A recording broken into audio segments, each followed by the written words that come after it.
लता मंगेशकर इस दुनिया से रुखसत हो चुकी हैं, लेकिन हम उस अजीम गुलकारा को अपनी यादों से ऐसे जुदा नहीं होने दे सकते।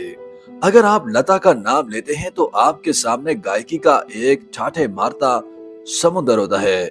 अगर हम मौसीकी के कुछ पुरजोश शायकीन और माहिरों को छोड़ दें तो एक आम आदमी को लता मंगेशकर की कामयाबी को समझने के लिए एक थीसिस की जरूरत होगी।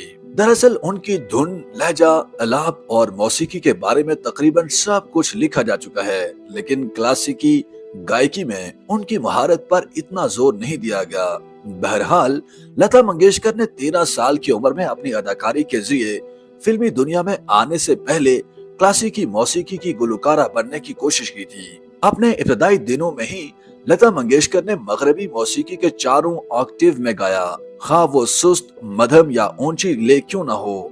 गाने के मुख्तलिफ हिस्सों में उनके गाए हुए ऑक्टेव्स मुख्तलिफ एहसास देते हैं। फिल्म नूरी के गाने चोरी चोरी कोई आए में दिल से उठने वाले सुस्त सुर की तरह, फिल्म पाकीज़ा के गाने चलते चलते वाले मध्यम सुर या फिल्म अनिया दित्ता के गाने रातों के साए घने में दरमियानी सुर उभर कर फिल्म चोरी चोरी के गीत रिस्क बलमा, दिल क्यों लगाया तुमसे में बुलंद हो जाता है और रूह पर गहरा असर डालता है। हिंदुस्तानी रागों पर मबनी मखसूस गीतों की धुनें बुनियादी तौर पर 2 हिस्सों अलाप और अस्थाई यानी ठहराव में तकसीम है, लेकिन लता मंगेशकर के गाए हुए गानों की बहुत सी मिसालें हैं जो क्लासिकी बंदिशों का हिस्सा बन चुके हैं। मिसाल के तौर पर फिल्म सौतेला भाई का गीत जा मैं तू से नहीं बोलूं या फिल्म दस्तक का गीत बयाना धरो ओ बलमा वगैरह। लता मंगेशकर के वालिद पंडित दीनानाथ बुनियादी तौर पर थिएटर मौसीकी के मौसीकार थे। लता मंगेशकर उनकी सबसे बड़ी औलाद थी।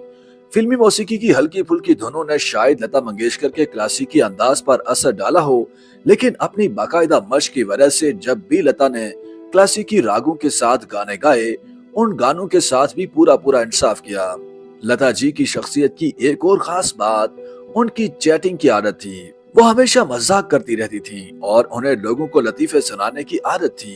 वो अक्सर अपनी हाजिर जवाबी और लतीफों से लोगों को हंसाती थी। बदले में वो सामने वाले से एक लतीफा सुनाने को कहती। सब जानते हैं कि लता मंगेशकर को हीरों और अच्छे परफ्यूम का बहुत शौक था।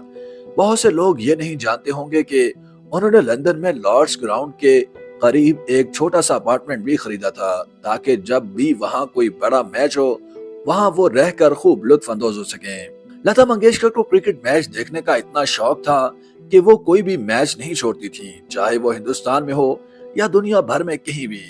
लता जी की ये खूबियां उनके दिल में छुपी ख्वाहिशात का इजहार थीं। उनकी ये आदतें इस बात का भी सबूत हैं कि लता जी जिंदगी के उन तमाम पहलुओं से जुड़ी हुई थीं जिनसे हम जुड़े हुए हैं।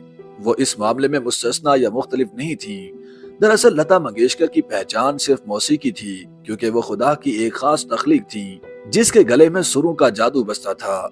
दुनिया के बड़े अदीबों और मौसीकी का नकादों ने वो सब कुछ लिखा है जो इस अजीम शख्सियत की सलाहियतों और कारनामों के बारे में लिखा जा सकता था। अब उनमें इजाफा करने के लिए कुछ नहीं बचा। YouTube पर गूगली न्यूज देखने के लिए youtube.com की सर्च बार में गूगली न्यूज टीवी टाइप करें। गूगली न्यूज के पेज पर सुर्ख रंग के सब्सक्रिप्शन वाले बटन पर क्लिक करना ना भूलिए। YouTube पेज पर अपलोड होने वाली वीडियोस से बाखबर रहने के लिए बेल आइकन पर क्लिक कीजिए। आपको हर नई वीडियो के बारे में नोटिफिकेशन मौसूल हो जाएगा।